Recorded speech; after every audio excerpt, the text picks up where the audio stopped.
అందుకే అఖిల కాల జంగాలు ఎప్పుడు అలర చేస్తూ దూకడమే తప్ప తినగా ఉండదు కదా. చిన్నపిల్లలు చూడ మనం కోతి తోక ఒకటే తక్కువ అంటాం చిన్నపిల్లలను చూసి, తోకలేదు కాబట్టి. మరి చిన్నపిల్లలు అలాగే ఉంటారు. పెద్దవాళ్ళలాగా 80 ఏళ్ల వాళ్ళలాగా చిన్నపిల్లలు మడత కుర్చీలో పడుకుని దినపత్రిక చదువుకుంటూ కూర్చుంటారా? ఎవడు చదువుతాడండి? అలా ఉంటే వాడు ముసలాడ కింద లెక్క, వాడికి ఏదో రోగం అన్నట్లు లెక్క. డాక్టర్ దగ్గర తీసుకెళ్ళాలి. వాడు అలర చెయ్యాలి. అలర చేయట్లేదంటే వాడు చిన్నపిల్లడు కాదు, వాడికి ఏదో లోపం ఉందన్నమాట. యువకుడు ఉంటాడు 20 ఏళ్ళ నుంచి 30 ఏళ్ళ వరకు, కాస్త దూకాలి, వెళ్ళాలి, 10 మందితో తగాదా పెట్టుకోవాలి తప్పదు, తిరుగుతాడు రోడ్లమ్మట. అంతేగా బుద్ధిగా ఓ చోట కూర్చో సత్యనారాయణ వ్రతం చేయమంటే వాడు చేయడండి.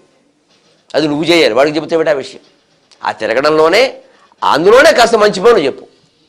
వాడు ఎవరితో గొడవ పెట్టుకోకుండా మంచి కోసం పోరాడేలాగా, మంచి కోసం తిరిగేలాగా, మంచి పనులు 10 రకాల నెత్తి మీద వేసుకునేలాగా, ఏ తుఫానో ఏదో సునామీయో వస్తే ఆ బాధితులకు సేవ చేసేలాగా యువకులను ప్రోత్సహించాలి తప్ప ఇంట్లో కూర్చో అనకూడదు. ఊరికే ఇంట్లో కూర్చున్న తత్వం కాదు వాళ్ళది.